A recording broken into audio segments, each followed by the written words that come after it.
Após o nosso coffee break, a continuação. Agora vamos dar início aos debates sobre o Fashion Law, sob a ótica de sua interdisciplinaridade, primeira parte. E o primeiro painel é sobre propriedade intelectual. Vou apresentar para vocês os nossos palestrantes, começando com a doutora Sônia Maria Delbo, doutora em Comunicação e Semiótica pela PUC São Paulo, mestre em Educação, Arte e História da Cultura pelo Mackenzie, graduada em Direito e pós-graduada em Direito Empresarial e Didática do Ensino Superior pelo Mackenzie, coordenadora e professora de cursos de pós-graduação, palestrante e autora de artigos científicos.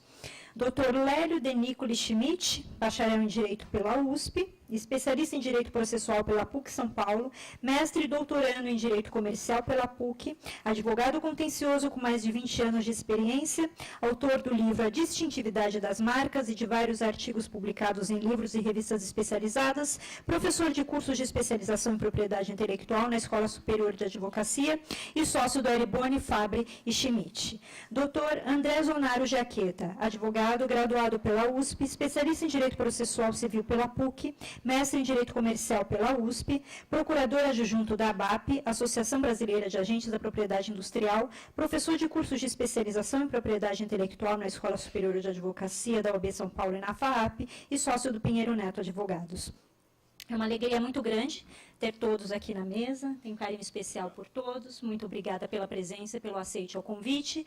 E vamos dar início com a doutora Sônia Maria Delbo.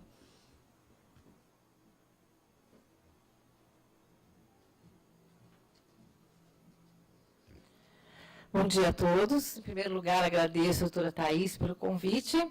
Uma honra estar aqui com vocês. E antes mesmo de começar, enquanto eles colocam aqui a apresentação, eu vou aproveitar para fazer um convite para vocês. Nós estamos agora no painel de propriedade intelectual e nós vamos ter uma nova turma de especialização em propriedade intelectual, direito do entretenimento e mídia, na ESA, Escola Superior de Advocacia aqui da UAB, coordenado pela professora Elizabeth Fequete por mim, com início em março. Então, fiquem atentos, quem tiver interesse, teremos uma nova turma, porque foram muitos os pedidos. Então, vamos começar. Eu vou falar um pouco mais sobre a questão do direito autoral e um pouquinho das expressões culturais tradicionais. Diminuir o meu tempo, então vamos ver o que eu consigo. Você pode começar.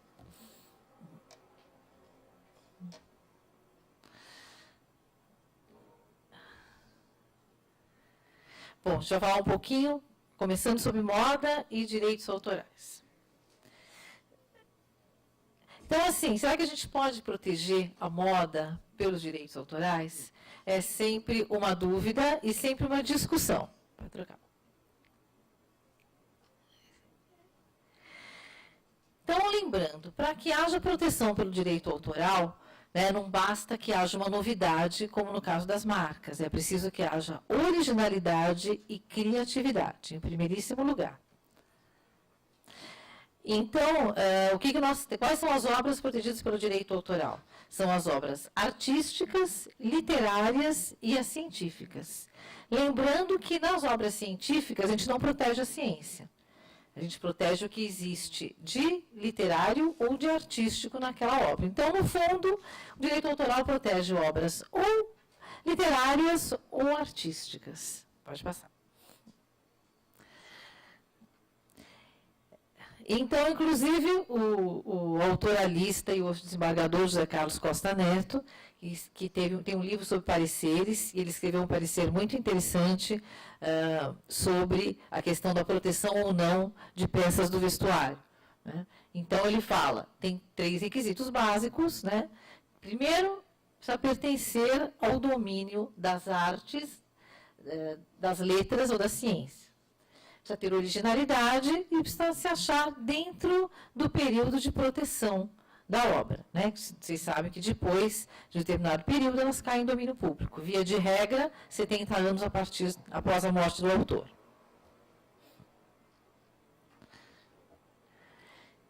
Então, aí, quando a gente estiver diante de um design de um produto industrializado, o que a gente vai ter que perguntar? É uma obra literária? É uma obra artística? E será que a gente pode ter... Faz sentido eu imaginar que uma peça de vestuário pode ser uma obra literária, uma obra artística? E aqui a gente tem, por exemplo, o professor Ascensão e outros doutrinadores que falam que essa dupla proteção, porque normalmente você pode proteger pela propriedade industrial, pelo desenho industrial, que eu acho que, na minha opinião, é a forma mais eficaz de proteção da moda. Então, poderia haver uma dupla proteção, né? Alguns autores entendem que não, né? Eu até concordo que sim, né, desde que esteja diante de uma obra de arte aplicada, ou que aquela peça do vestuário, ou a bolsa, ou o sapato, seja uma obra de arte em si, seja uma obra escultural. E eu trouxe alguns exemplos aqui. Então, por exemplo, se eu pego a reprodução de uma obra de artes plásticas numa peça de roupa, evidentemente que ela não deixa de ser arte, porque ela foi aplicada numa peça de roupa. Mas nem sempre a roupa em si tem proteção. Próximo. Então, o professor José de Oliveira Ascensão, ele vai dizer que nas obras de destinação utilitária, temos antes de mais essa função e não uma função literária ou artística. Nenhum motivo há para deixar automaticamente essas obras transpor o limiar do direito de autor. Só o poderão fazer se, como resultado de uma apreciação, se concluir que, além do seu caráter utilitário, tem ainda um mérito particular que justifica que as consideremos também obras literárias ou artísticas. Então, vamos ver rapidamente, porque não é o meu objeto hoje, a proteção da moda pelo desenho industrial. Então, a gente tem na Lei de Propriedade Industrial, artigos 94 a 121, que tratam do registro do desenho industrial. E o artigo 95, que define o desenho industrial como a forma plástica ornamental de um objeto ou conjunto ornamental de linhas e cores que possa ser aplicado a um produto, proporcionando resultado visual novo e original na sua configuração externa e que possa servir de tipo para a fabricação industrial. Então, aqui a gente tem, que pode ser aplicado a calçados, a estamparia e tudo mais. Pode passar. Então, por exemplo, aqui a gente tem uma configuração aplicado a um calçado feminino. Então, não é o calçado propriamente dito, mas essa forma ornamental dos laços aplicados ao calçado. Próximo. Aqui a gente tem uma situação que eu até tirei da dissertação de mestrado da doutora Débora, que infelizmente não está aqui conosco hoje, e que é um padrão gráfico aplicado, né, ao tecido da grife Gucci. Então, a gente tem um modelo de bolsa e a gente tem a aplicação dessa estampa, desse padrão gráfico. Então, como eu falei, na minha opinião, o desenho industrial é a forma mais eficaz de proteção de uma forma plástica, de estampas, de conjuntos ornamentais com linhas e cores. Quando a gente entra no campo da joalheria, né, ou do fashion jewelry, né, inclusive as bijuterias de alto padrão, eu acho que tem uma conotação artística, sim. Né? Dá para a gente dizer que aqui eu peguei duas peças da Camila Klein, que eu gosto muito, e que eu acho que, não tenho dúvida, que elas têm uma proteção artística. Pode passar. E aí vamos falar um pouquinho de arte e moda.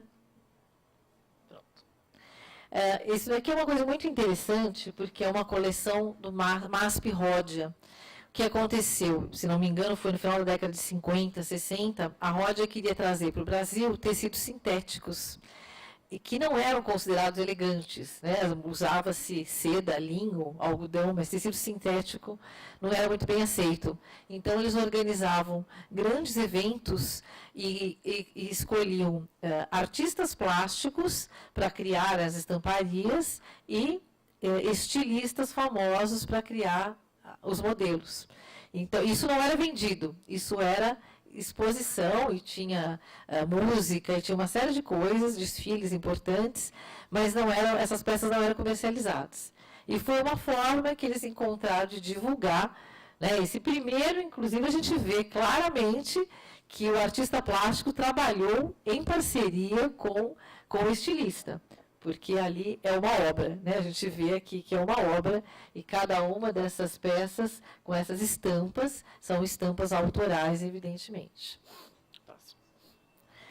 Esse aqui é um caso emblemático que todo mundo fala, né, que é o Yves Saint Laurent, que em 1965 fez a coleção Mondrian. Né, embora não seja exatamente igual às telas, a gente olha e o que a gente vê é Mondrian. Eu não sei dizer se houve, na época, uma autorização expressa dos familiares, porque não estava em domínio público, com certeza, na ocasião, mas eu acho que o Yves Saint Laurent engrandece até uma obra de artes plásticas. Eu não tenho dúvida que, depois dessa coleção, Mondrian passou até a valer mais. Né, porque foi uma conjugação fantástica de um artista plástico incrível com um grande criador de moda. Então, aqui, esse tipo de vestido, vocês estão vendo, são todos praticamente iguais, e no Brasil se chamava de vestido tubinho, né, que é o vestido sem manga, com um decote careca, reto, né, que não tem nada que se pudesse falar nesse vestido de autoral. O que existe de autoral é a aplicação de uma obra artística a uma peça absolutamente básica, né, e que estava na moda e o mundo todo usava, né, de adolescentes a senhoras de idade, usavam o famoso tubinho. Este caso aqui também é interessante e emblemático, daria margem a muita discussão, porque a Louis Vuitton fez uma parceria com o artista plástico Jeff Koons, e ele fez uma espécie de releitura, ou pelo menos parece que ele pintou à mão algumas bolsas emblemáticas da Louis Vuitton com obras de arte consagradas. Eu não sei dizer assim, veio de longe, se ele fez alguma modificação, o que aqui no Brasil geraria uma série de problemas, porque dentre os direitos morais de autor e algo que a gente não pode abrir mão é justamente a modificação da obra, que somente pode ser feita pelo seu autor. Uma coisa é a adaptação de uma obra, de um estilo para o outro, outra coisa é uma modificação. Então, ele, por exemplo, não poderia mudar a Mona Lisa, né? Embora isso já tenha sido feito por Duchamp, que colocou bigodes e tudo mais. Na arte, a gente sempre acaba tendo uma concessão a mais, né, para que se possa fazer esse tipo de coisa. Agora, aqui, sem dúvida alguma, ele pintou, né, a gente está vendo uma obra de arte aplicada a uma bolsa. Né, há vários modelos de bolsa que são modelos emblemáticos da Louis Vuitton, que, na minha opinião, os modelos em si não têm proteção autoral. Tem muita discordância, né, eu sei que o Dr. Lélio discorda bastante de mim, porque eu quis falar dele, para ele discordar de mim depois. E aqui uma coisa muito interessante, é bem recente, é uma coleção cápsula Tarsila do Amaral, da Osklen, e isso foi feito mediante contrato com autorização. Então, algumas obras de Tarsila do Amaral foram aplicadas em vestidos, em peças de roupa, até em camisetas da Osklen, que é uma coisa muito interessante, que você acaba chamando atenção para uma artista plástica e valorizando, inclusive, a sua peça de roupa ao ter uma obra de arte aplicada ali. Então, aqui eu não tenho dúvida, na minha opinião, se protege a obra de arte enquanto aplicação e não a peça de roupa como se fosse uma obra protegida pelo direito autoral. Mas isso é possível. Este é um caso de Semiak, é um vestido escultural que eu acho que não daria para sair na rua, pelo menos não daria para usar as mãos, né? Ele tem, assim, esse livro, inclusive, é fantástico, que está indicado aqui embaixo, a foto é da própria autora. E aí, assim, vale a pena ler esse livro, que ele conta muita coisa. E aqui eu acho que é um exemplo claro de peça do vestuário que, por si, é protegida pelo direito autoral. Porque, para mim, isso é uma escultura. Próximo. E esse que é bem recente, o Valentino, na coleção Outono 2017, tem uma bolsa que é uma cabeça, que eu acho que é uma cabeça de touro.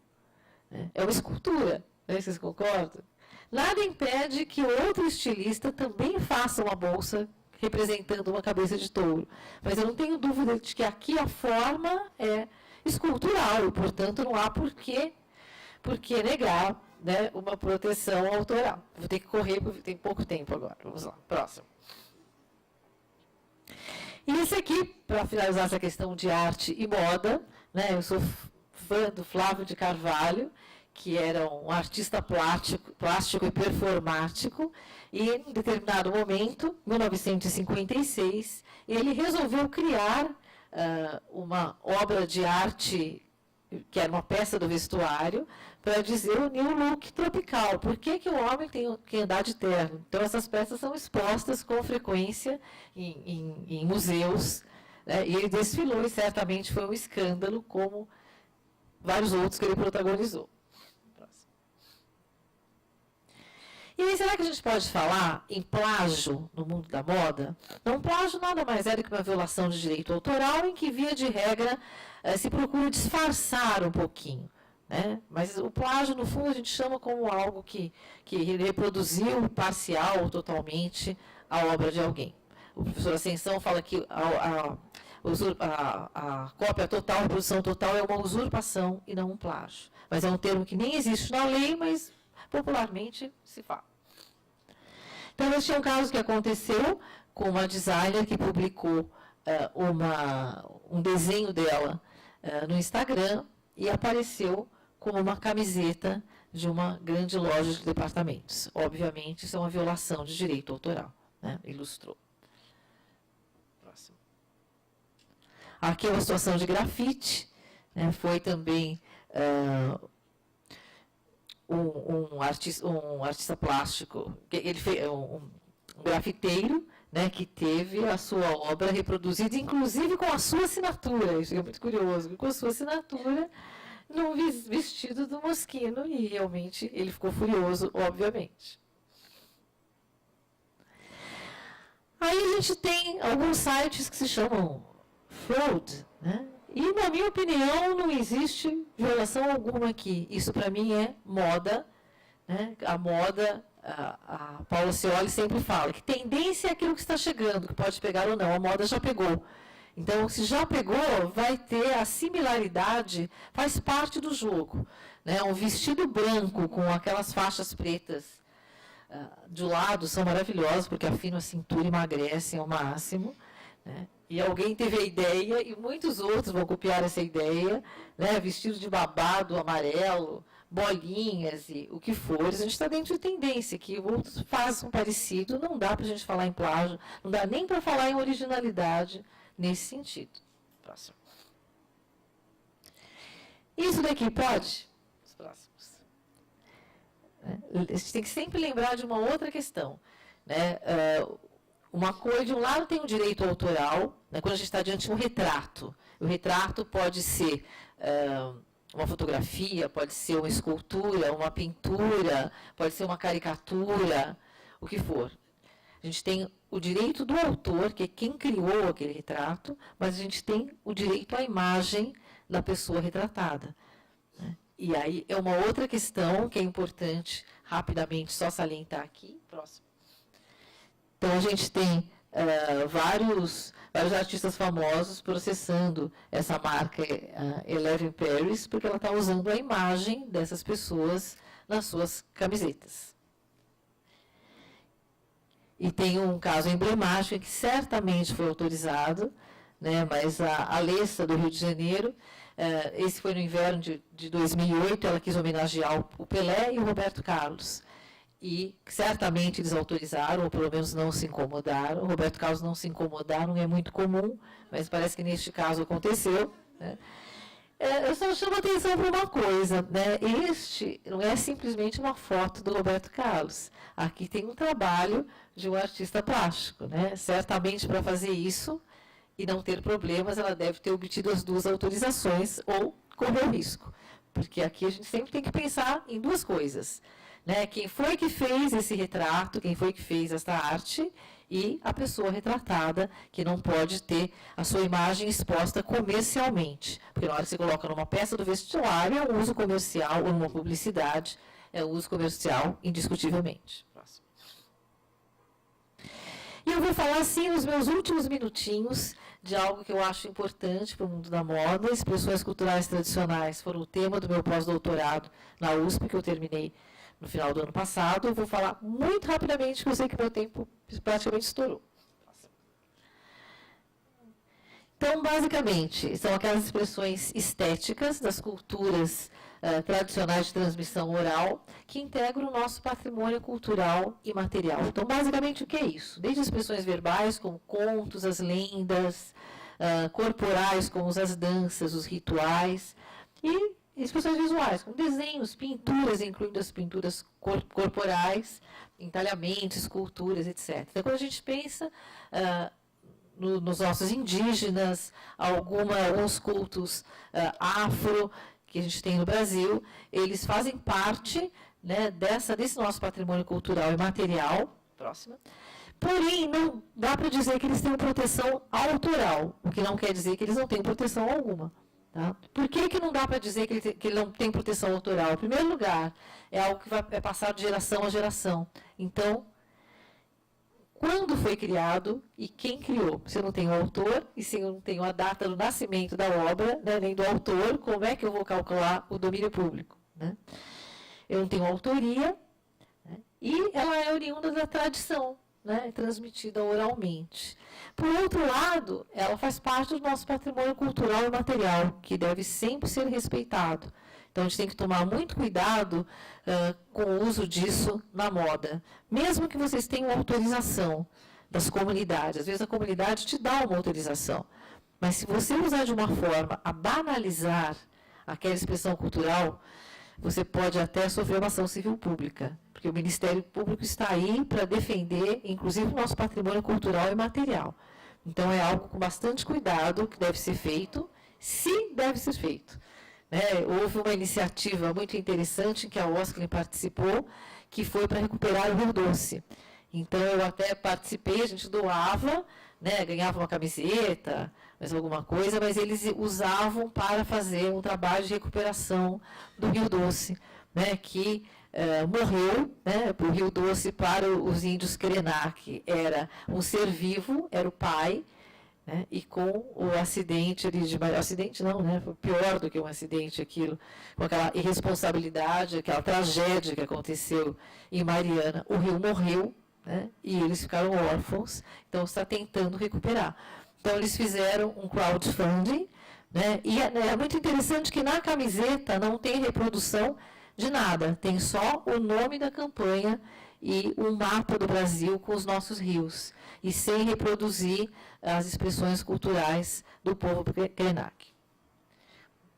Muito rapidamente, então, assim, praticamente já falei, né, o uso é livre, não é, tem que pagar, é uma coisa bem delicada, bem cuidadosa, e eu acho que a gente só deve usar muito pouco na moda, usar eventualmente para valorizar, como foi este exemplo que eu comentei, né, de se tentar recuperar e chamar as pessoas para recuperar, e aí atrelar o nome da sua marca aqui como alguém que quer trabalhar pela sustentabilidade e pela recuperação de um rio, mas usar muito pouco como comercial.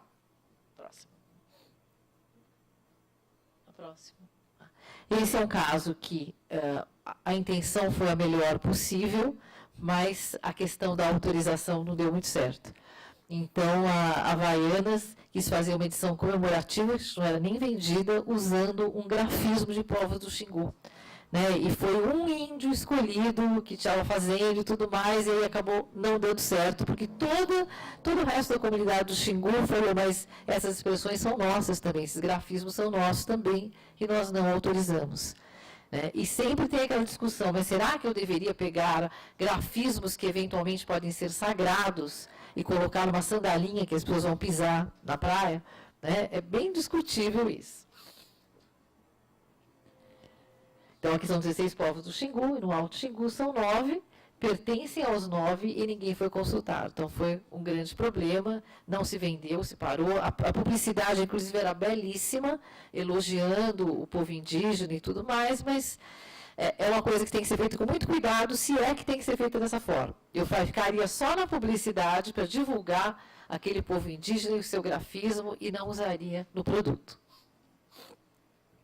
E só para finalizar, eu falei de expressões culturais tradicionais, e o que a gente está ouvindo muito é uma expressão que eu particularmente não gosto, que é essa apropriação cultural. Então, eu acho que a Stella McCartney, que é alguém extremamente envolvida, não só com sustentabilidade, mas com o direito dos animais, e com tantas questões ligadas a direitos humanos e dos animais, e tanta preocupação, ela usou estampas feitas por uma empresa alemã, e que são muito ao gosto dos africanos, inclusive são muito exportadas para a África. Agora, se vocês olharem os motivos, aqui não tem absolutamente nada de tribal, não tem nenhum motivo aqui que possa ter sido tirado de tribal. Os modelos também não têm nada a ver com o que as pessoas de tribos africanas usam. Né? Tem um que é um ventilador, o outro, eu não consigo nem me ver aqui, mas a gente está vendo que não tem nada a ver, tem a elegância dela, né? E ela usou esses motivos grandes. Então, eu acho que a gente tem que respeitar as expressões culturais tradicionais, tem que respeitar as culturas das comunidades de tradição oral, mas também não vamos cair no exagero. Né? Não é porque eu uso uma estampa, ela usou uma estampa grande, que é bem ao gosto dos povos africanos de hoje, né? Que ela cometeu uma apropriação cultural. E com essa reflexão, eu vou encerrar a apresentação, já passei um pouquinho do tempo, agradeço e vou ficar à disposição para as perguntas.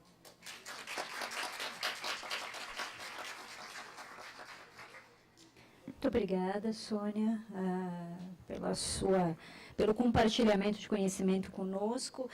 Só para comentar, já que eu sou a moderadora também do painel, em relação àquela menção que você fez da coleção Master da Louis Vuitton, que já é a segunda, houve o lançamento no primeiro semestre e o segundo uma continuidade. Nós, inclusive, discutimos a época da palestra do Dr. Lélio, agora em outubro, que foi na véspera do lançamento mundial, que a palestra aconteceu dia 26, e dia 27 foi o lançamento mundial, né, do Jeff Koons. O que acontece? Ele faz releituras das obras de grandes pintores e ele acopla, é como se fosse uma esfera na frente de cada quadro. Ele repinta essas grandes obras e coloca uma esfera na frente, que, segundo ele, é como se fosse uma gaveta, é como se tivesse uma nova visão, essa esfera, para ter uma nova visão acerca dessas obras que ele faz a releitura, que elas chamam Gazing Ball Paintings. E ele fez a aplicabilidade dessas obras dele nas bolsas da Louis Vuitton, sendo que todas as bolsas dessa coleção Master, elas têm a identificação de quem é o autor, o pintor original, de quem fez, seja o Da Vinci, Gauguin, Poussin, Manet, Monet, tem os grandes dessas obras artísticas, o que foi feito muito sabiamente, porque todos nós sabemos que uma das exigências de direito autoral é que você tenha a atribuição da autoralidade, que aí, no caso, é um direito moral, né? Tem que ser atribuído, ele não é passível de comercialização, nada disso. Então, ele se cercou, acho que de muitos bons advogados, inclusive para que esse lançamento, essa parceria com a Louis Vuitton fosse feita de tal modo que não infringisse nenhuma legislação, nenhum acordo internacional em relação à questão de direitos autorais. Então, só a título de curiosidade para vocês, quem quiser ver todas as bolsas, todas as formas como elas foram apresentadas aí, essa obra de arte aplicada, tem à disposição lá no site da Louis Vuitton todas as duas coleções, tanto a do primeiro semestre como aqui do segundo. Após essa intervenção, eu chamo ao nosso púlpito o Dr. Lélio Schmidt para dar continuidade aqui ao nosso painel sobre propriedade intelectual. Muito bom dia a todos, doutora Thaís Leite Toschi, doutora Sônia Delgu, minha chefe, coordenadora no curso da ESNA, e confesso a vocês que eu fiquei até preocupado, porque ela me ligou uns dias pouco antes da palestra para dizer, olha, vamos divergir um pouco, né? Então, talvez na próxima palestra eu tenha que mudar um pouco o currículo para dizer ex-professor do curso da ESNA, doutor André Jaqueta também, caro amigo. Enfim, achei as palestras todas muito interessantes e a gente aprende, né, com os comentários e as exposições aqui que nos precedem, né. A doutora Thaís teve o cuidado de trazer vários números, colocando a importância do setor da moda, né, na nossa economia. E a moda, ela nos veste, ela nos agasalha, ela permite que a gente, de certa forma, expresse um pouco a nossa personalidade, porque há estilos de roupa com as quais nós nos identificamos mais, ou cores, né? E por trás disso tudo tem sempre a criatividade do artista, né? De tentar colocar algo mais no seu produto, né? Que permita que ele se diferencie das demais peças existentes no mercado. E a questão da propriedade intelectual, ela vai justamente interagir com esta criatividade, né, no sentido de apontar caminhos através dos quais seria possível proteger ou não, né, aquilo que a obra trouxe de inovador. Né? E que mecanismos seriam esses? Né?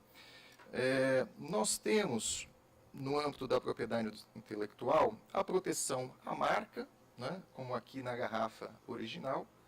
Eventualmente podemos ter a proteção via patente para alguma inovação técnica que seja feita, e aí podemos talvez pensar aqui no lacre, né, no fecho da garrafa. E temos, né, como a doutora Sônia bem colocou, a questão do desenho industrial, que corresponderia à silhueta externa do produto, né, quer dizer, a sua configuração ornamental. Tudo isso são objeto de proteções específicas e distintas na lei. E a questão que se coloca central para a discussão é a seguinte: será que estas modalidades de proteção seriam estanques, separadas, né? Ou será que elas, em alguma medida, conversam entre si e interagem, permitindo um regime de dupla ou talvez tripla proteção? De modo que, no mesmo objeto, haja proteção não só como marca, mas como desenho industrial ou talvez como direito autoral. E aí é onde a gente encontra algumas divergências na doutrina, na jurisprudência, que a gente vai procurar colocar. Vou pedir para a Adriane já repassar então os slides, para a gente poder então acompanhar a discussão. Quando a gente pensa na questão da marca, né, via de regra, a gente lembra do nome, né, como coloquei aqui na garrafa de água, né, original. Só que a marca não se limita a isso. Né, a marca é todo e qualquer sinal distintivo. Né, tudo aquilo que permita que a gente identifique um produto ou serviço. Então, se eu pegar aqui duas canetas, indagar a vocês qual é a caneta Bic, né? Esta ou esta? Tenho certeza que todos conseguirão identificar esta como sendo a caneta Bic. Só que vejam que interessante, para responder a esta indagação, nós não precisamos ler a marca nominativa que está aqui grafada, né, no produto. Por quê? Ao longo do tempo, nós nos acostumamos a reconhecer este formato como sendo o formato da caneta Bic. E quando isto acontece, é como se o produto passasse a ter uma outra marca, como se ele tivesse um nome e um sobrenome agora, né? De modo que ele possa ser reconhecido não só pela sua marca nominativa, mas também pelo seu formato, que se tornou distintivo e passou a assumir uma função marcária. Então ele deixou de ser tão somente o corpo ornamental, o físico, o envoltório, né, ali da tinta, da carga, e também assumiu esse papel de permitir a identificação do produto. E sempre que isso ocorre, nós estamos diante de uma marca. Né? Então aqui há alguns exemplos, o formato também da Kombi, também muito distintivo. E isso permite um espaço para a proteção de marcas distintivas no segmento de fashion law. Então vejam, algumas grifes, né, de moda se tornaram reconhecidas por alguns sinais presentes tradicionalmente em sua linha de produtos, como é, por exemplo, o caso das 3 listras da Adidas, né, que permitem que de longe você vê a camiseta, por exemplo, do Flamengo, né? Tem aquelas listras, e aí já se sabe, né, que é uma camiseta da Adidas. Pode passar, André. Obrigado. Outro exemplo também aqui, caso da calça Levi's ou Levi's, também foi objeto de discussão judicial em relação à proteção do bolso, né? O bolso na calça jeans era uma espécie de assinatura, né? Se vocês prestarem atenção, cada marca diferente traz ali algum estilo, algum desenho diverso, né? E isso, como está presente em toda a linha de produtos daquela marca, se torna ao longo do tempo distintivo daquela grife em particular. E aqui no caso houve, né, a possibilidade de um registro como marca para a proteção deste formato de bolso. Percebam que até no próprio logotipo ali em vermelho, na parte de baixo, há como se fosse uma espécie de uma imitação ali da gaivota, né, constante no bolso, justamente para reforçar essa identificação da marca nominativa com a figura usada no bolso. Caso também da estampa dos produtos da Gucci, acho que a doutora Sônia comentou também esse exemplo na sua exposição, né? É uma padronagem, né, que por várias e várias décadas foi usada em toda a linha de produtos da Gucci e que se tornou efetivamente distintiva, né? Ali o GG entrelaçado, que é a sigla do fundador Gucci, o Gucci, estampado nos produtos, que permite que de longe o consumidor já saiba, né, que se trata de um produto Gucci. Isso foi objeto de contrafação. Um antigo licenciado, ao término do contrato, se obrigou a não mais usar a marca Gucci, só que passou a usar o logotipo GG e a faixa colorida e a figura de bridão, que são também outros símbolos tradicionalmente associados à marca. Então, houve a propositura de ação judicial com determinação liminar, depois confirmada em sentença e acórdão de segunda instância, determinando que o uso fosse cessado. Na época havia um registro em vigor, que acabou passando, porque foi depositado tendo o GG como mero pano de fundo, isso acabou não sendo à época detectado. O registro também já foi anulado e aguarda-se apenas o julgamento, salvo engano, de agravo em recurso especial, né, para que o caso efetivamente transite em julgado. Caso famoso também de discussão, né, internacional, a sola vermelha dos calçados da Louboutin, que foram reproduzidos numa linha de calçados da Yves Saint Laurent, e a discussão girou em torno de saber o que era ali distintivo, se era só a sola, né, ou se isso poderia impedir a fabricação e venda de um calçado da cor vermelha, né. E a corte americana, ao final, acabou concluindo que a distintividade se limita à sola e não poderia proibir, né, um concorrente de fabricar um calçado vermelho, porque isso seria ou uma tendência de mercado ou algo em domínio público que não poderia ser apropriado indevidamente. Outra via de proteção também, quando há alguma inovação técnica, é a questão da patente, né? Então, alguns tipos de tecido ou métodos de fabricação puderam ser protegidos via patente. Na exposição da doutora Fernanda sobre a questão do bicho da seda, ela até comentou, né, que teria o jeans de seda, né? Talvez aí haja espaço, né, para se pensar talvez numa proteção via patentária.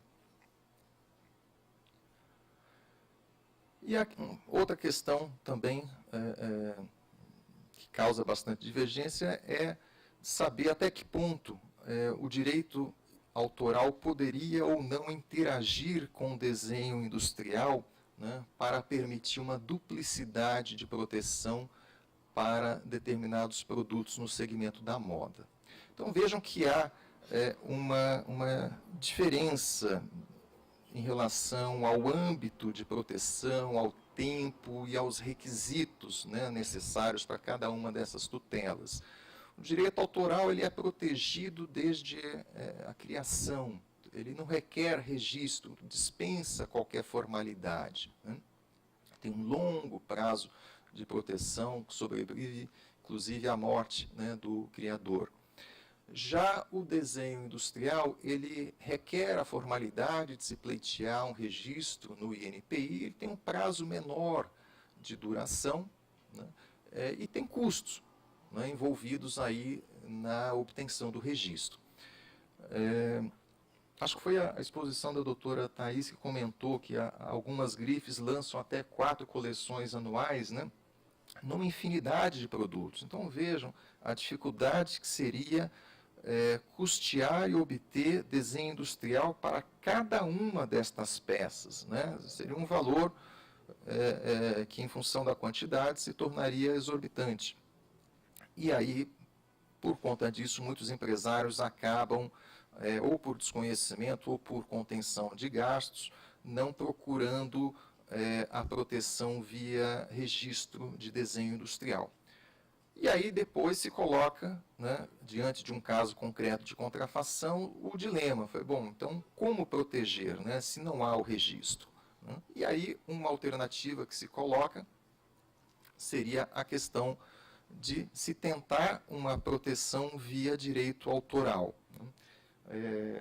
Na França, historicamente, sempre se permitiu uma acumulação de aplicação, seja da lei de direito autoral, seja da lei de desenho industrial, para a proteção ali da padronagem dos tecidos, né, fabricados em Lyon. E se cunhou ali à época a teoria do que se chamou de unidade da arte, né, que parte do seguinte pressuposto: olha, o que é arte? Como defini-la? Né? Como restringir? É uma tarefa bastante difícil, né? Porque a arte, seja num quadro de Picasso, seja num desenho de uma criança, né? Em função da impossibilidade de discriminação, a qualidade da obra não pode ser um fator a ser levado em consideração para considerá-la como protegida ou não pelo direito autoral. E dentro desta impossibilidade de qualquer discriminação, se coloca também não só a questão da qualidade em si da arte, né, daquela obra, mas de sua destinação, né? Então, uma mesa com os pés todos esculpidos, desenhados, formando figuras de dragões, é uma obra de arte, né? Ainda que seja empregada ou aplicada numa mesa, que tem uma função utilitária, né, de servir ali de elemento para colocar objetos. Então, em função desta concepção, a teoria da unidade da arte sustenta que haveria, sim, espaço para uma dupla proteção dentro desse contexto, de não se poder discriminar uma obra de arte apenas e tão somente pelo fato dela ser fabricada em escala industrial e vendida não como uma peça única, né?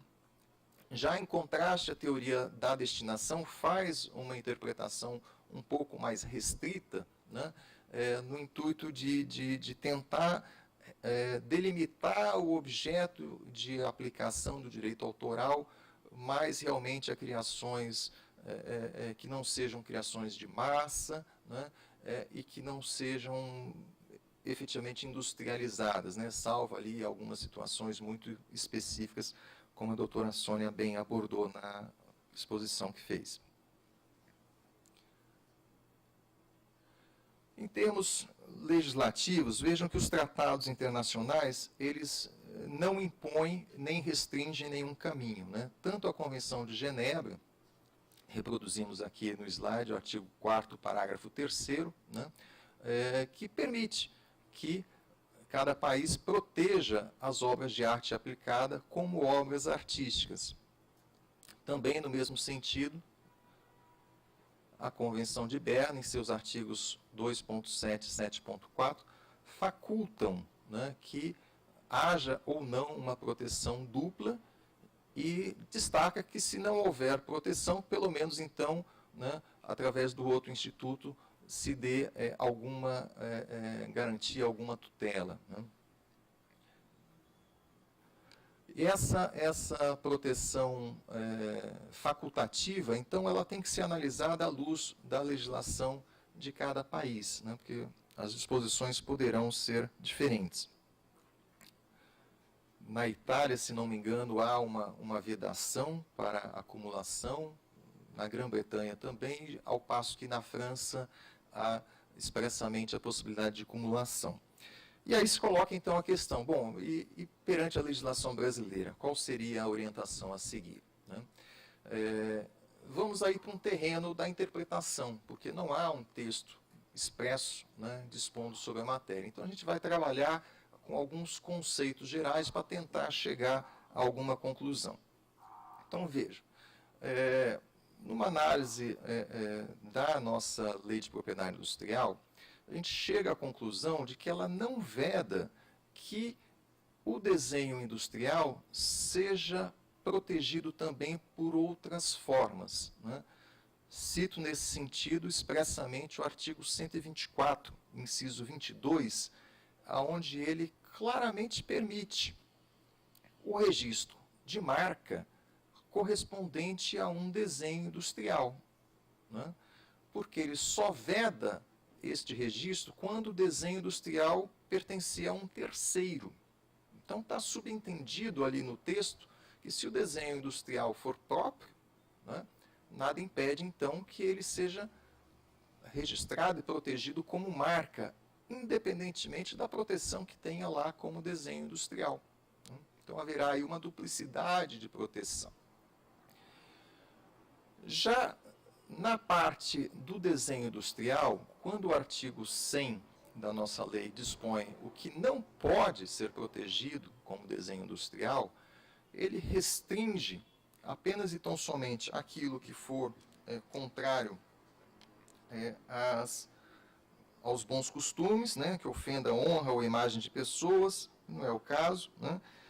O que corresponder à forma necessária, comum ou vulgar do objeto, né, e tudo aquilo que é comum vai acabar não tendo proteção alguma no âmbito da propriedade industrial, ou aquela determinada essencialmente por considerações técnicas ou funcionais, né? Então aqui estamos no âmbito da proteção patentária, né? A questão aqui, como eu abordei para vocês, a função técnica da embalagem, né, da tampa da embalagem em torno da vedação do vasilhame. Fora desse cenário, haveria então espaço para a proteção de desenho industrial. E não há ali nenhuma restrição a que esta proteção seja cumulada com a do direito autoral. Parece que a interpretação da lei de direito autoral nos conduz no mesmo sentido de entender que haveria sim esta duplicidade, né? Porque no artigo 7 se dispõe que a lei protege todas as criações do espírito expressas por qualquer meio ou fixadas em qualquer suporte, tangível ou intangível. E aí se exemplifica com a alusão a desenho, pintura, gravura, escultura, litografia e arte cinética. Então vejam, qualquer objeto tridimensional pode servir de suporte, né, a uma criação do espírito. A própria camiseta pode fazer o papel de uma folha de papel, né, permitir que ali na estampa da camiseta se faça um poema, uma frase, né, ou alguma coisa nesse sentido. Então vejam que é muito difícil separar, né, e colocar limites a este entrelaçamento das várias espécies de direitos de propriedade industrial. O artigo 8º, em seu inciso, olha, 8º, né? Eu já não estou enxergando tão bem, aqui está um pouco mais nítido, né? Então ele dispõe ali que a proteção do direito autoral não abarca o aproveitamento industrial ou comercial das ideias contidas na obra. Então esse dispositivo, por vezes, é invocado para restringir a aplicação do direito autoral a objetos que sejam produzidos em escala industrial. Mas não me parece que seja a interpretação correta, porque vejam, uma coisa é a obra em si, e outra é a ideia que nela está retratada. São coisas diferentes, né?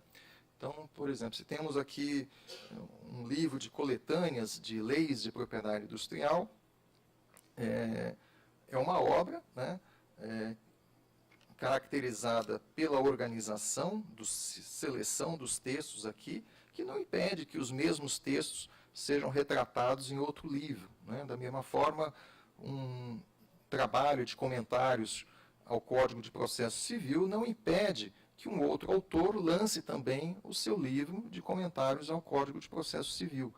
Então, a ideia de escrever um livro de comentários sobre a lei não é apropriável, né? Seria um monopólio indevido. O que se protege é a forma concreta, a sequência de letras, de palavras, de frases que foram usadas ali, né, ao longo do texto. É sobre isso que recai a proteção. Então, quando o artigo 8º veda que haja o aproveitamento industrial ou comercial das ideias, ele não está proibindo que haja o aproveitamento industrial da obra em si. E nem poderia, porque, vejam, os livros não são peças únicas, são produzidos em escala industrial, né? Da mesma forma, CDs, né? Então, não se poderia negar ao autor o direito de explorar comercialmente a sua obra.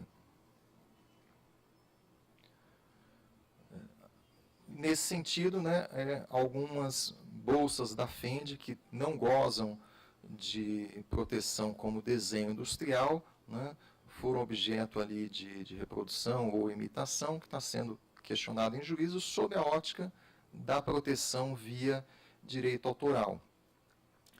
Nesse sentido, inclusive, há já alguns precedentes na jurisprudência, né, caso de violação da Hermès, né, e aí a empresa, inclusive, ao que parece, não conheço bem os detalhes do caso, mas ela se intitulava claramente dizendo, né, como que não era original, né? Só que esse tipo de aviso, ele não desconfigura, não afasta a violação em si, né? Porque, embora um dos nortes da legislação seja evitar que o consumidor incorra em confusão, né, a contrafação ela tem uma proteção maior, né? Ela protege, na verdade, não só o consumidor, mas principalmente o empresário, né? Então, mesmo que o consumidor saiba que o produto que ele está comprando não é original, mesmo que ele tenha plena consciência de que se trata de um produto pirata, isto não reprime, não restringe o direito do empresário lesado de buscar a proteção que lhe é devida, né? E há, inclusive, já jurisprudência farta nesse sentido. Cito aqui, a título de ilustração, um julgado do Tribunal da Comunidade Europeia, no caso Arsenal, que versava sobre um fã, né, do clube que acompanhava o time em todas as partidas, montava um quiosque do lado de fora do estádio para vender flâmulas, camisetas, bonés do time sem licença alguma. E ele dizia claramente que ele não era um produto original, né? Mas este anúncio não evitou que ele fosse processado e condenado por violação de marca, né? E aí se tratou, ou se cunhou um conceito de confusão post-sale, ou confusão pós-venda, porque mesmo que o consumidor inicial saiba que o produto era pirata, terceiros que virem aquele produto em uso ou que vierem a comprá-lo em segunda mão não terão esta noção e esse conhecimento. Então, com essas considerações, eu agradeço bastante aqui a atenção de vocês e fico à disposição se depois houver aí alguma dúvida. Muito obrigado.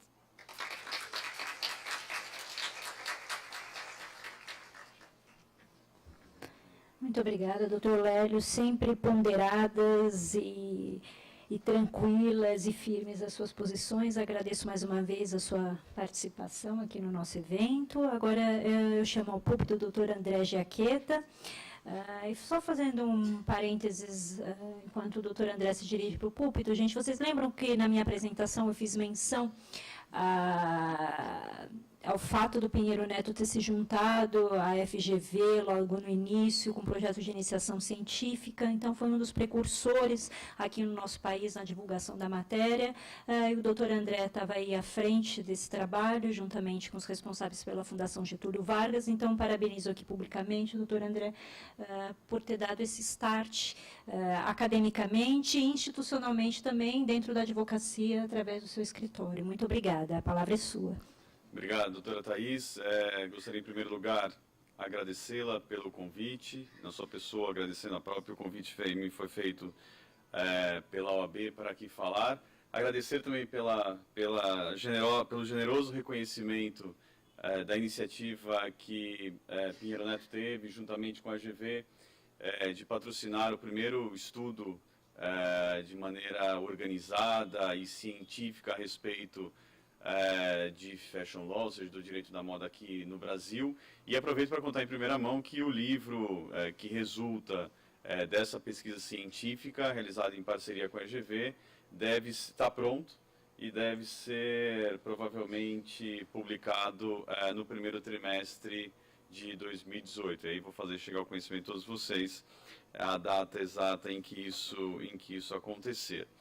É muito difícil falar nesse momento, seja por ser após a professora Sônia, que também, como disse o Lélio, provavelmente serei ex-professor da ESA ao terminar aqui, mas eu vou tomar cuidado de não discordar de nenhum deles, para manter a boa relação que já desfruto de ambos, mas aproveitar também para fazer algumas ponderações, acho que muito mais provocações. A minha ideia de conversar com vocês hoje é muito mais de provocações, para nós fazermos algumas reflexões sobre temas importantes relacionados à propriedade intelectual e o direito da moda.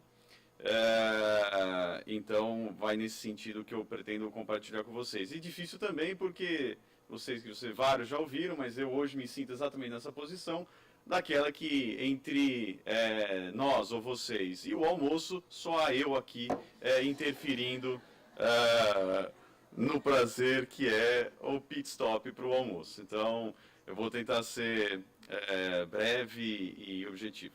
Algo que, vendo as apresentações que já aconteceram, eu fiz umas anotações, depois vou entrar na minha apresentação que eu tinha preparado para vocês, mas coisas interessantes. Por exemplo, a primeira delas, quando o Lélio mostrou a Adidas, né, as 3 listras da Adidas, até pela relevância que esse tipo de aplicação vem ganhando nesse tipo de produto, ou para esse tipo de distinção, se cunhou uma expressão que é marca posicional.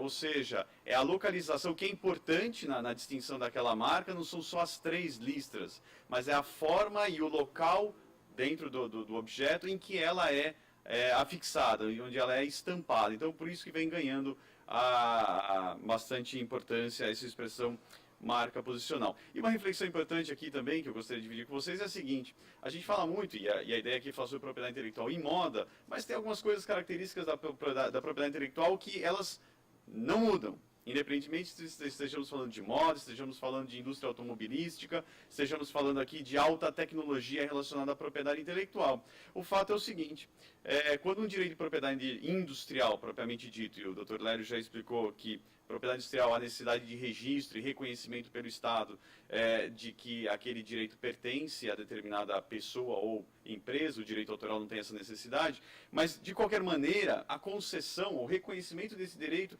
ele gera algo que é muito importante, que é a exclusividade.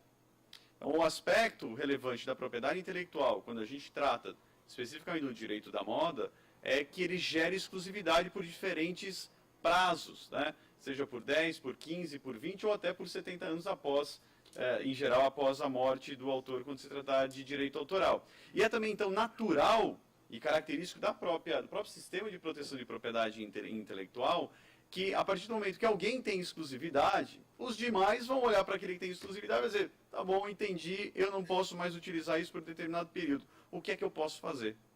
Então é a partir desse momento que aquele que não detém o direito de propriedade intelectual, começa a olhar e entender ou buscar alternativas para que possa utilizar determinada solução sem infringir direitos de propriedade intelectual já concedidos. Um exemplo bastante singelo disso: agora nós vivemos aqui a Copa do Mundo, os Jogos Olímpicos, foi o tal do ambush marketing, né? O marketing de emboscada ou marketing de associação, que é exatamente esse conceito, né? Então a FIFA, o COI e o COB, eles concedem um direito de exclusividade para determinadas empresas explorarem comercialmente as suas marcas, e as demais empresas não podem sequer fazer qualquer tipo de associação, segundo a FIFA, o COI e o COB, direta ou indireta.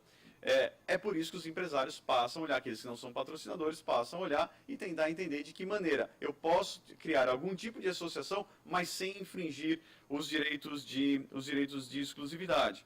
Então, no segmento de moda, aqui especificamente, isso acontece diariamente. Ou seja, independentemente de haver um reconhecimento formal, né, a concessão do desenho industrial de determinada marca, a marca tridimensional, independentemente disso, o fato é que, a partir do momento que se reconhece a existência de determinada criação por alguém, passa a se olhar para aquilo e ver como é que eu posso, de alguma maneira, explorar aquela ideia, como muito bem disse o Lélio, que a ideia, o aproveitamento comercial contido na obra, ele não é vedado.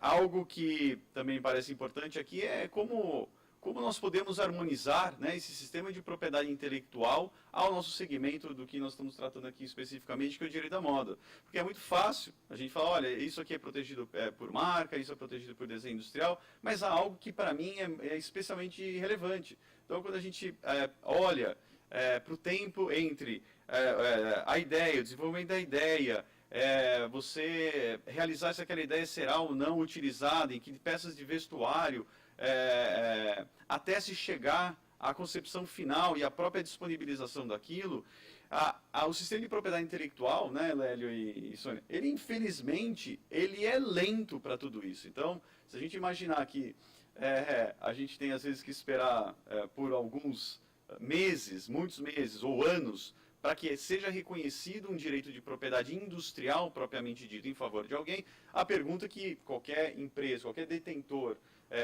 qualquer empresa explorando o segmento de direito da moda vai pensar, mas como é que eu vou proteger? André, como é que eu consigo fazer com que eu tenha proteção e ao mesmo tempo essa proteção seja célere? Porque de nada me adianta ter proteção passados 10 anos. Então, a menos que estejamos falando de peças ou de produtos únicos, exclusivos e que vão se perpetuar no tempo, há um fenômeno que é inerente a esse segmento, que é a efemeridade. Então, quando a gente fala de coleções, por exemplo, ela tem prazo para se iniciar e prazo para acabar. Como é que eu protejo essas criações num prazo tão curto? Então, me parece que é necessário, de alguma maneira, equilibrarmos e harmonizarmos essas características do segmento de moda com o sistema de propriedade intelectual. Por isso que se procura desenvolver estratégias diferenciadas para essa proteção. Então, o que é muito comum é tentar entender, falar assim, olha, qual é a perspectiva, qual é a expectativa em relação a isso que está sendo desenvolvido? É algo que seja temporário ou é algo que se espera que seja utilizado de maneira mais permanente? Isso vai fazer com que a forma de proteção escolhida para aquele determinado objeto seja diferente. Então, eu só queria aqui inicialmente trazer aqui, eu acho que é uma angústia que é partilhado por muitos, especialmente acho que por nós, advogados da área de propriedade intelectual, que é entregar proteção adequada no menor tempo possível. Adriane, se você puder, por favor, agora vai ser o nome feminino mais falado pelos próximos 15 minutos, hein, Adriane?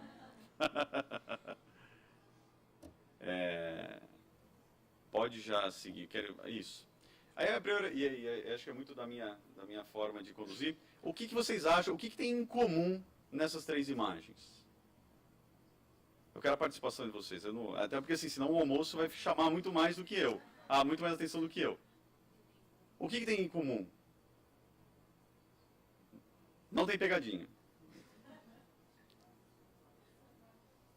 São marcas notórias? Mais, quem mais? Quem mais acha? Qual é os palpites? Design. Interessante, vamos lá. Primeira imagem que acho que todos reconhecem, tem uma das imagens que está um pouco menor, não sei se vocês estão reconhecendo. A primeira é um Apple Watch. Ali depois você tem as garrafas são conhecidas, que é o exemplo da caneta Bic que o Lélio deu, que é uma marca tridimensional, ou seja, independentemente marca ali grafada, todo mundo reconhece, ela é uma marca tridimensional. Tem uma embalagem, tem um perfume, né, que também é protegido como marca tridimensional. E tem ali do outro lado, não sei se vocês reconhecem que lugar que é aquele, é em Inhotim, em Minas Gerais. Por que eu trouxe essas imagens e perguntei por que tem em comum? E aí eu diria para vocês que o que tem em comum em todas as imagens é criatividade e originalidade. Então, se você trata desde um artigo de extrema tecnologia, que é a criação do Apple Watch, e você chega, inclusive, às características ornamentais de um projeto de arquitetura, e mais especificamente de paisagismo, que é o exemplo de Inhotim. Até para vocês terem ideia, Inhotim, o projeto arquitetônico paisagístico de Inhotim, ele foi objeto de discussão sobre a sua efetiva autoria. Muito se dizia que era um determinado paisagista muito conhecido no Brasil, que seria o autor, né, teria desenvolvido todo o projeto paisagístico de Inhotim, mas na verdade se reconheceu, após uma ação judicial, que quem havia de fato desenvolvido o projeto paisagístico era um outro paisagista também bastante muito conhecido. Então a imagem, ela é muito mais para dizer, a criatividade e a originalidade, ela permeia vários segmentos da economia. Aqui a gente começa a falar mais na nossa seara. Então a gente percebe, já os exemplos dados pelo Lélio também, pela Sônia, que você tem características no direito da moda, ou seja, na moda em si, que devem ser protegidas de diferentes maneiras. Então, assim, propriedade intelectual, apesar de no seu único ramo de direito, e como a gente está falando de interdisciplinariedade, ele é aquele mais facilmente reconhecível como ligado às criações da moda. Pode seguir, Adriane, por favor.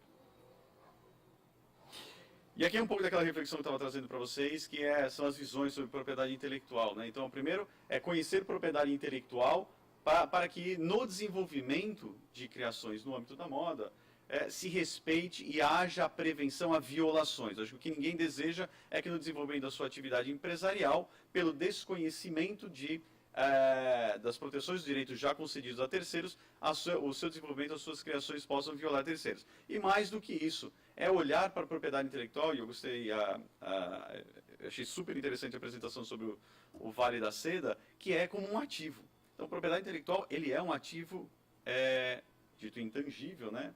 Mas muito real e muito concreto para todos. Pode passar, Adriane, por favor? Então, a propriedade intelectual ligada à própria moda, ela tem que ser vista como uma ferramenta não só de desenvolvimento, mas como uma ferramenta necessária para a proteção e o desenvolvimento econômico a partir das criações da moda. Então, a gente vai desde falar lei de inovação tecnológica, como a gente passa a falar, inclusive, de incentivos fiscais relacionados à atividade que possa ser protegida por propriedade intelectual. Pode seguir, por favor. E aí um pouco já, eu vou tentar aqui modificar a apresentação, claro, mas é entender. Então, assim, quando a gente fala dos institutos de propriedade intelectual que podem ser utilizados para fins de proteção, eu acho que tanto o Lélio como a professora Sônia já discorreram bastante sobre cada uma das características, mas eu gostaria de falar sobre mais uma delas, que é a proteção ou a vedação à prática de concorrência desleal. Então, existe um princípio lá na Lei de Propriedade Industrial, no artigo 4º da Propriedade Industrial, que fala que um dos princípios do sistema de propriedade industrial é a repressão à concorrência desleal. E a concorrência desleal ela pode se caracterizar independentemente de você ter um direito de propriedade industrial efetivamente concedido. Ou seja, você não precisa ser o titular de determinada patente, de um desenho industrial, de determinada marca, para que você possa ter proteção.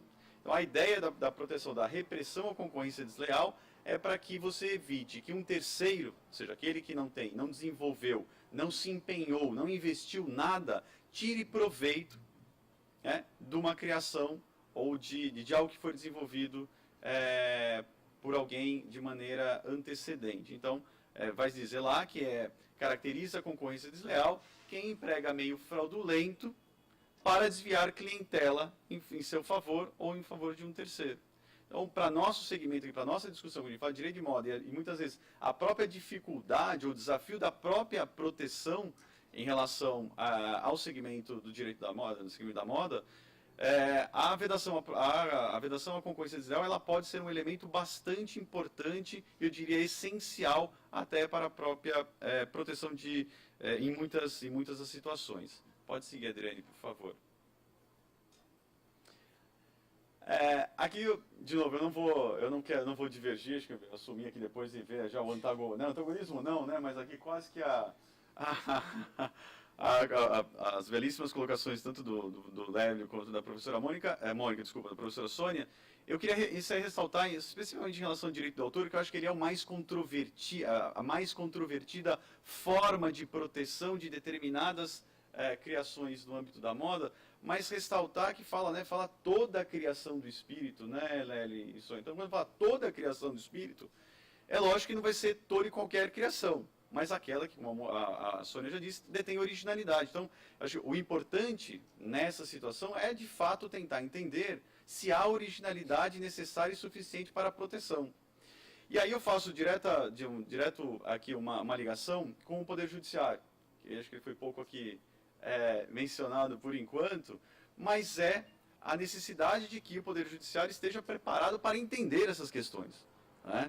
Então, assim, acho que aqueles que já lidam com propriedade industrial, propriedade intelectual, já percebem, já sabem qual é o desafio do dia a dia fazer. Olha, aqui é protegida a patente, ela tem tal prazo de validade. Quando a gente fala ainda do nosso segmento específico aqui, da moda, a gente precisa fazer com que isso seja reconhecível e perceptível pelo poder Judiciário. Então, quando se tratar, e assim, tem aumentado muito o número de disputas judiciais, não só a respeito dos direitos de exclusividade que vêm sendo concedidos, né, como diz, como marca, como patente, como desenho industrial, mas também as próprias disputas se há ou não há violação, se há ou não há reprodução de determinado objeto que é protegido.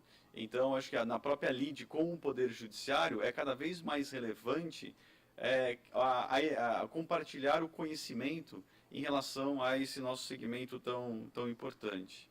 Adriane, se você puder seguir para mim, por favor.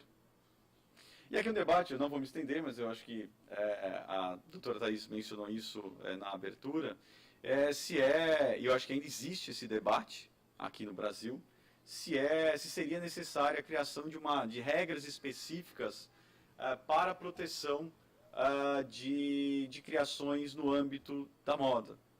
O debate ele é importante porque, se nós olharmos para os direitos de propriedade intelectual, como eu venho dizendo, eles podem proteger por inteiro ou partes das criações de direito da moda. Mas eu acho que o que mais preocupa é a própria celeridade, ou seja, a criação de regras deveria levar em consideração as características do segmento da moda. Da mesma maneira que quando você pensa, por exemplo, hoje em privacidade no Brasil, você teve a criação de regras próprias que foi o Marco Civil da Internet. O Marco Civil da Internet veio trazer regras específicas para os provedores, para os usuários de internet. Então, o debate que ainda existe, eu acho que ele é especialmente relevante. Já se sugeriu, por exemplo, a autorregulação ou a autorregulamentação. Acho que o exemplo mais próximo que a gente tem disso, não sei se os senhores e senhoras vocês têm conhecimento, é o CONAR, que é o Conselho Nacional de Autorregulamentação Publicitária. Mas o CONAR ele só olha para questões éticas. Então,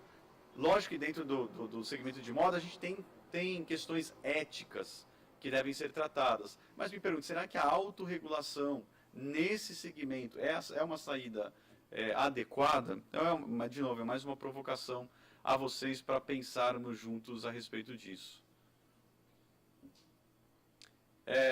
Pode seguir, aí eu indiquei argumentos a favor ou contra. Eu queria tocar no último aspecto aqui, falando de propriedade intelectual. Ele é um assunto que tangencia a propriedade intelectual, mas acho extremamente importante, especialmente pelo aumento avassalador do comércio eletrônico relacionado à moda, ou seja, a comercialização de moda através de meios eletrônicos. Então, como mencionei, o Marco Civil da Internet trouxe regras próprias. O que é importante em relação a isso? Porque quando você faz determinadas transações através da internet, a gente coleta informações dos nossos consumidores. Então, o Marco Civil veio trazer regras para dizer em que situações e quais dados podem ser coletados. Para quê? Não é muito interessante que aquele que só navegou imagina que a gente navega lá no www, vou usar um chute, hein, institutovalidaceda.org.br. O Instituto Vale da Seda vai lá e coleta várias informações a meu respeito, de navegação. Fala, olha, o André veio aqui, ele viu isso, viu aquilo. Vale da Seda pensa assim, bom, o André é um consumidor em potencial dos produtos do Vale da Seda. Talvez para a esposa, para as filhas. Vamos começar a mandar publicidade dirigida para o André sobre os produtos Vale da Seda. O Marco Civil vai dizer em que condições o Instituto Vale da Seda pode coletar, quais dados podem ser coletados e se há autorização necessária para que essa publicidade relacionada ao Instituto da Seda possa ser dirigida a mim ou possa ser dirigida a quaisquer pessoas que navegaram por ali. Só queria dar esse alerta em relação ao Marco Civil, porque está diretamente relacionado ao nosso contexto da moda hoje. Adriane, se você puder passar, acho que é muito obrigado. Ainda não é muito obrigado.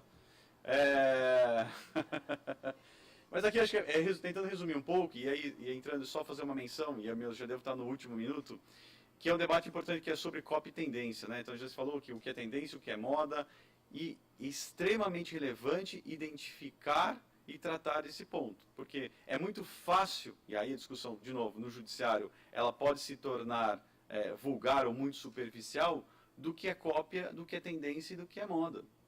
Acho que é muito simples, mais fácil dizer assim, ah, não, isso aqui é uma tendência, ou é moda já, como disse a professora Sônia, então todo mundo pode utilizar. Mas será que de fato, e a reflexão é, será que de fato aquela peça, aquele objeto, se ele detiver originalidade suficiente, se ele detiver criatividade suficiente, ainda que a partir dele tenha sido criado moda, isso não significa que ele não é protegível e não significa que ele não deterá e não terá exclusividade. Mas certamente isso será para casos excepcionais que eu estava contando para vocês. Não dá para dizer que toda e qualquer coleção, todo e qualquer objeto criado e desenvolvido possa ser objeto de proteção e de exclusividade. Você pode seguir, Adriane, por favor? Agora sim, aquele momento desejado, esperado, que é a notícia que o almoço vem na sequência. Queria agradecer novamente pelo convite. Eu tentei aqui arrumar espaços entre as excelentes apresentações do professor Lélio, da professora Sônia, e compartilhar um pouco de inquietações que a gente vem vivendo lá no escritório quando nós nos deparamos sobre o sistema de propriedade intelectual, o direito da moda e como fazer isso estar de maneira harmônica para entregar proteção no tempo adequado, porque proteção no tempo inadequado nunca será a proteção que se espera. Da mesma maneira, fico à disposição de vocês, se houver perguntas, críticas e qualquer tipo de palavra. E, novamente, dizendo que tão logo haja a divulgação e eu saiba a data de publicação, lançamento do livro, em parceria com a GV, vou contar a todos vocês. Muitíssimo obrigado.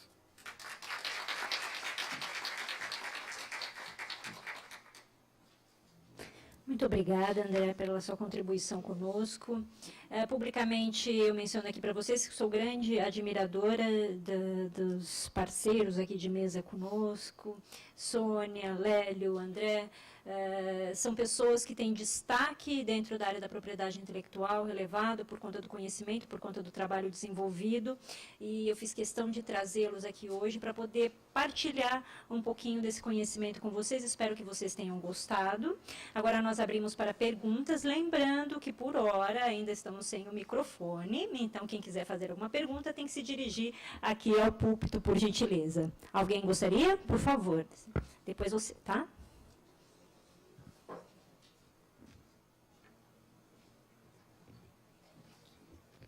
Bom dia a todos. Meu nome é Diná, eu quero mais uma vez parabenizar a iniciativa, da comissão e dizer que é uma grande alegria, não somente para mim, para como a gente estava conversando agora na hora do coffee break, É um grande avanço, primeiro, ter uma mulher presidente, que é a doutora Débora Naube, e a doutora Thaís, muito delicadamente, nos convidou também na Jovem da Advocacia para participar. O doutor Jaqueto estava falando assim, aqui agora, daqui a pouco é horário de almoço, mas eu tenho certeza que os assuntos que ele abarcou, trouxe aqui à tona foram tão interessantes que ninguém ficou assustado 5 horas do almoço, também não vou atrapalhar vocês. Na realidade, assim, eu acho que eu vejo que é um ambiente dos advogados ainda um pouco machista, né? E fico feliz da gente poder fazer parte disso, tendo a doutora Débora, a doutora Sônia, a doutora Thaís, na frente desse projeto, né? Quem está no começo de carreira como eu também, acho que a gente fica emocionado, né, com isso e tudo mais. Eu queria, assim, que doutora Thaís, você comentasse, até se os demais pudessem comentar, a respeito do Games Ball Paints, que a senhora falou. Você acha que isso pode ser considerado, assim, como um plágio? Entendeu? Obrigada. Obrigada pela pergunta, obrigada pela participação. Como eu mencionei anteriormente, inclusive na palestra que nós fizemos com o Dr. Lélio, eu não acho que seja um plágio. É uma obra de arte aplicada, naquele caso específico, no que se restringe à seara da coleção da Louis Vuitton, essa coleção Master.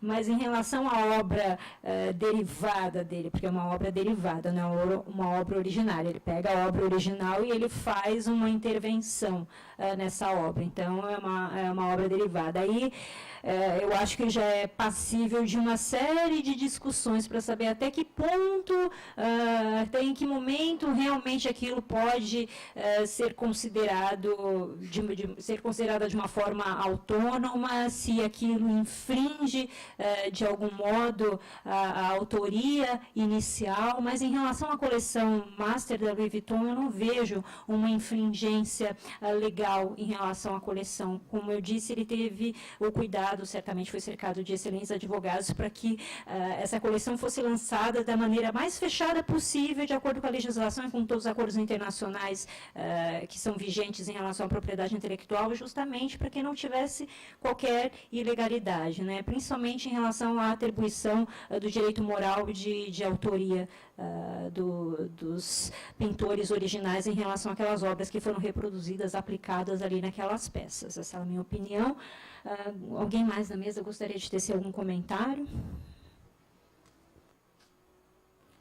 Posso polemizar? Então tá bom. Até na hora estava comentando com o Lélio, eu acho interessante a questão pelo seguinte,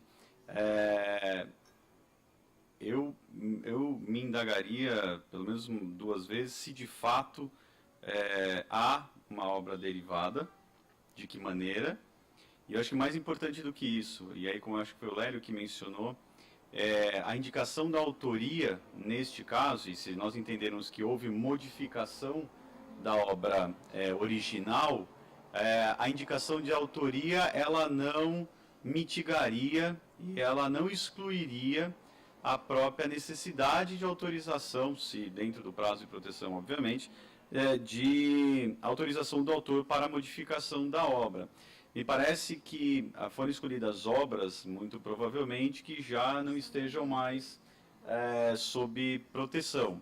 Mas agora, se estivéssemos falando, e aí eu não teria muita dúvida, se estivéssemos falando de obras ainda no período de proteção, ainda que pudesse falar de uma releitura, de que pudesse ser uma obra derivada, minha impressão é que nada disso poderia ter acontecido sem autorização expressa do autor da obra originária. Então, assim, eu vejo com certa cautela, porque acho que em algumas outras situações o desfecho poderia ser bastante diferente. Fazer um comentário. Eu sou ex-professor ou ainda estou? Não, pelo contrário, eu não ia polemizar, mas já que você polemizou, eu também vou comentar. Eu acho assim, primeiro, eu discordo da obra derivada, porque, na verdade, a derivação é você passar de uma expressão para outra, de um gênero para outro. Então, eu tenho um livro, vou transformar num filme, numa peça de teatro. Ali, o gênero é pintura, é o mesmo. Eu não sei até que ponto ele mudou, não vi de perto. E, assim, a utilização é livre, porque são obras em domínio público. A alteração, o nome do autor, Tudo bem, ele reproduziu, colocou o nome do autor, o que é algo que é o direito moral, e é algo que, independentemente de estar em domínio público ou não, continua preservado, até porque a gente está preservando, o professor Ascensão fala muito isso, não é aquele direito do autor que já morreu há 500 anos, é a cultura. É como eu pegar o Romeu e Julieta, eu posso publicar, eu tenho uma editora, eu publico à vontade, posso colocar na internet. Mas se eu achar que aquele final é muito triste e eu mudar, né, eu estou cometendo algo muito grave, né, não só contra a memória do Shakespeare e o seu direito moral, mas contra a cultura. Então, assim, você fazer alterações e releituras, a gente vê muito isso nas artes plásticas, e isso acaba sendo um pouco aceito no meio. Né, mas se ele tivesse modificado, como eu falei, o próprio Duchamp já colocou bigode na Mona Lisa, né, isso há décadas atrás. Então, nas artes plásticas, esse tipo de intervenção acaba tendo uma aceitação.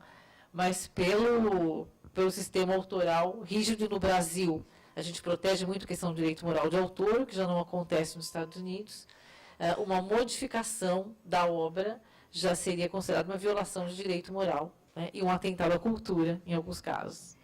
A menção que eu fiz em relação à obra derivada é justamente porque ele não considera simplesmente quadros, entendeu? Ele considera como se fossem peças autônomas por conta dessa inclusão, dessa visão diferenciada que é para se ter dos quadros através dessas gavetas que ele encaixa nos quadros. Então, é como se fosse uma obra diversa, não apenas uma reprodução de um quadro em si. Gostaria de fazer algum comentário, doutor Lélio? Olha, essas questões realmente são bem polêmicas, né? E durante aqui os comentários me lembrei de um caso que tive no escritório alguns anos atrás, um pouco diverso, né? Mas de certa forma relacionado, porque versava sobre o uso da marca por um colégio que se chamava Albert Einstein, ou a Einstein, alguma coisa assim, né? Então ele tinha um registro no segmento de ensino, e foi acionado pelo hospital, porque em certa época ele ampliou um pouco as atividades e, além de primeiro e segundo grau, passou a oferecer cursos também de graduação em faculdade. E o hospital, além da atividade médica, tinha também alguns cursos de enfermagem, né? E aí sentiu à época que havia ali talvez alguma sobreposição que pudesse levar a alguma discussão.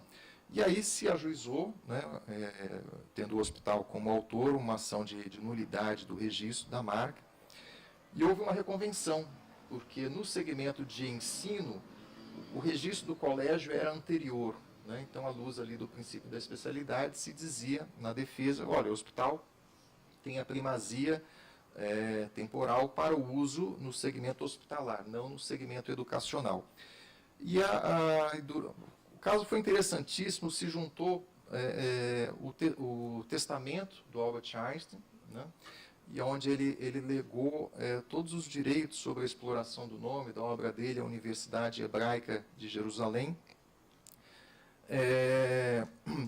Deixou para o filho apenas e tão somente um violino, né. Também fiquei muito surpreso na época, né, mas depois, recentemente, um desses canais de televisão a pago fez um documentário, uma série sobre o Einstein, e uma cena muito tocante, que ele chegava em casa todo dia à noite e pegava o violino e tocava para o filho beber no berço. Né? E a relação dele com o filho foi um pouco conflituosa, se separou da esposa, né?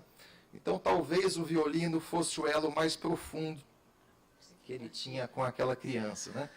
E a decisão do caso foi interessantíssima, porque o juiz ele não conheceu nem da ação nem da reconvenção. Entendeu que nenhum dos dois tinha legitimidade para buscar uma exclusividade, porque ambos usavam o nome Albert Einstein sem autorização expressa e a título mais de homenagem, né, do que propriamente um direito que lhes pertencesse. E aí talvez, enfim, seja um viés novo aí para a discussão, né, sobre essa questão da homenagem. Né. Obrigada, doutor Lélio. Só para finalizar, eu lembrei o termo que ele utiliza, instalações. Não são quadros, são instalações em relação às obras, tá? Partindo para a nossa última pergunta, doutora, por favor, pode vir até o púlpito.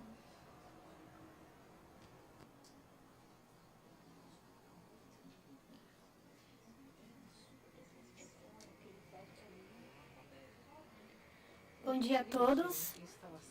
Parabenizo a mesa pela palestra, foi muito engrandecedor. E eu tenho duas perguntas.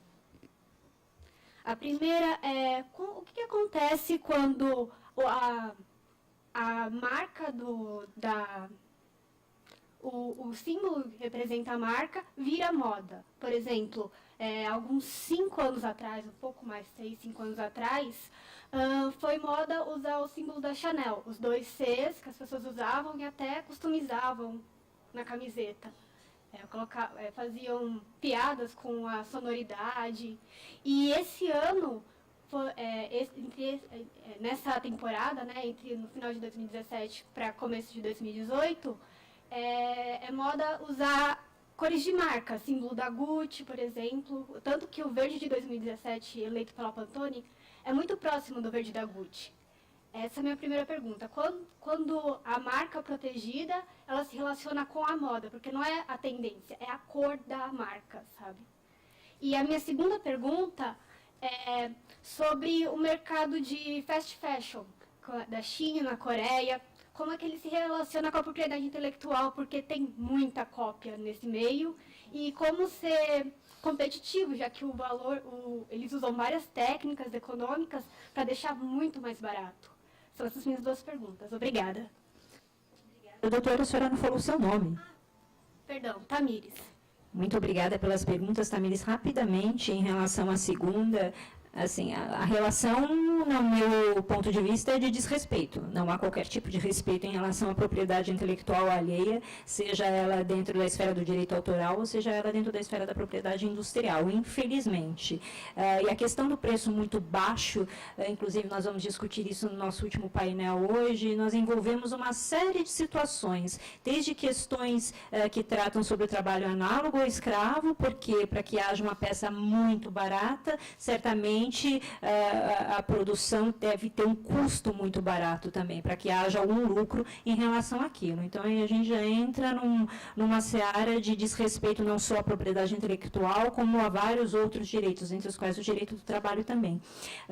Em relação a sua primeira pergunta, dentro da nossa legislação, é muito claro que qualquer utilização indevida de marca alheia sem autorização constitui uma infração marcária. Então, quanto à utilização da cor, aí a gente já entra numa discussão um pouco mais ampla, porque a questão de trade dress tem que ver até que ponto a identificação efetiva da marca com aquela cor, a representatividade, e se ela faz, por exemplo, parte do logo ou faz parte da marca, que existem vários tipos de marcas diversas, então a gente tem que entrar aí numa aplicabilidade, um caso concreto mais específico, mas em geral, qualquer utilização indevida sem autorização de marca alheia constitui infração. Por favor, mais algum colega da mesa? É só acrescentar também aqui um comentário, né? Deixa eu agora sim. Obrigado. Eu acho que vai depender muito do caso concreto, né? Como a doutora Thaís bem colocou. Em princípio, quer dizer, há a proteção da marca, né, em relação a qualquer uso. Então, se a marca é retratada na camiseta, né, pode dar a impressão de que a camiseta foi fabricada, né, pelo titular daquela marca. E quando isso não corresponde à realidade, há ali uma quebra, de princípio, uma violação de direitos, né? Agora, se discute muito a questão do limite, né, do direito marcário em relação à liberdade de expressão. Então, houve um precedente onde um consumidor insatisfeito criou um site para tecer críticas muito veementes e negativas em relação aos serviços de um determinado hospital, uma clínica de saúde onde ele tinha procurado tratamento. E aí a clínica entrou com uma ação por violação de marca, dizendo que não tinha autorizado que o nome ou a marca da clínica fosse citada, né? E a decisão foi no sentido de entender que o direito da marca ele é protegido, mas dentro do universo marcário, né? Que ele não poderia ser invocado para evitar que um consumidor insatisfeito falasse mal daquele produto ou serviço, e para fazer isso ele necessariamente tem que fazer referência à marca que o identifica, né? Então, dentro desse conceito de fornecer algum espaço para a manifestação, né, do direito de livre pensamento, se coloca a questão também das paródias. Então, é uma obra de arte, né, que encontra proteção na lei de direito autoral. Então, dependendo do caso concreto, se for uma paródia, uma marca famosa, ela está dentro da liberdade criativa. E aí não se poderia impedir que aquela marca fosse objeto de crítica ou de paródia. Agora, por outro lado, se é uma paródia muito agressiva, por exemplo, uma camiseta ou de cunho sexual ou induzindo ao consumo de drogas, como, por exemplo, Enjoy Cocaine, quer dizer, fazia ali, né, um certo paralelo com o slogan da Coca-Cola, né, aí sim a tendência do judiciário é no sentido de entender que passou do ponto, né, e que isso efetivamente é uma ofensa que não poderia persistir sem autorização expressa. Um acréscimo super rápido. Na primeira situação, sobre a utilização de determinada marca, e acho que o que o Lélio menciona sobre liberdade de expressão, é que aquela expressão não está sendo utilizada como marca naquela situação, né? Ou seja, ela não está sendo utilizada para distinguir um produto ou um serviço em relação a outros produtos ou serviços. Ela está sendo utilizada como mera referência a uma empresa ou a um objeto, seja lá o que for. Então, assim, acho que tem um aspecto que não se está utilizando aquela expressão com a finalidade marcária. Em relação à China, acho assim, o problema é muito sério, né? E acho que assim, o problema ele é transnacional, né? Então, assim, acho que existem medidas, provavelmente é o que será conversado aqui no decorrer do dia, existem medidas que podem ser adotadas aqui no Brasil em relação aos produtos que são importados, oriundos, especialmente do Sudeste Asiático, seja em termos de violação de direitos de propriedade intelectual, que isso pode e deve acontecer, seja em termos até de não recolhimento dos tributos. Então, assim, existem vários mecanismos para que você possa mitigar ou dificultar o ingresso desses produtos aqui no Brasil. Agora, a discussão não se restringe ao Brasil. Assim, então, em termos de OMC, de OMP, ou seja, você tem que ter organismos internacionais, até mesmo OIT, envolvidos na discussão para evitar ou para reprimir esse tipo de produção de produtos. E aí me lembrei só de uma coisa, e quando a forma de utilização de determinada marca, o artigo 130 da Lei de Propriedade Industrial diz que ao titular ou da marca ou de pedido de registro cabe zelar pela integridade e reputação. Então, assim, haverá casos em que é o Enjoy Cocaine, assim, olha, eu quero zelar pela integridade e pela reputação da marca da qual eu sou titular. Então, existem várias alternativas para você buscar repressão a esse tipo de utilização. Só uma coisinha, e cores isoladamente não são protegíveis. O que a gente vai proteger é a forma de distribuição daquela cor em determinada marca, logotipo, ou então o conjunto formado que inclui a cor. A cor, dizer, o verde, Gucci, aí já não é possível de se proteger de forma isolada. Agradeço mais uma vez a presença de todos os palestrantes desse nosso painel. Só antes de encerrar, gente, eu gostaria de fazer um agradecimento formal ao apoio que tivemos da Comissão de Propriedade Intelectual de Direito do Entretenimento da UB São Paulo, a Comissão de Direito Material do Trabalho, Comissão de Estudos da Concorrência e Regulação Econômica, Comissão de Relações Internacionais, Comissão de Direito Empresarial, Comissão do Meio Ambiente, Comissão de Direito das Pessoas com Deficiência, Comissão de Igualdade Racial e Comissão da Mulher Advogada, que estão apoiando o nosso evento. Agradeço a participação de todos vocês. Peço a gentileza de que retornem, por favor, até às 14h15, quando iniciaremos os painéis da tarde. Muito obrigada.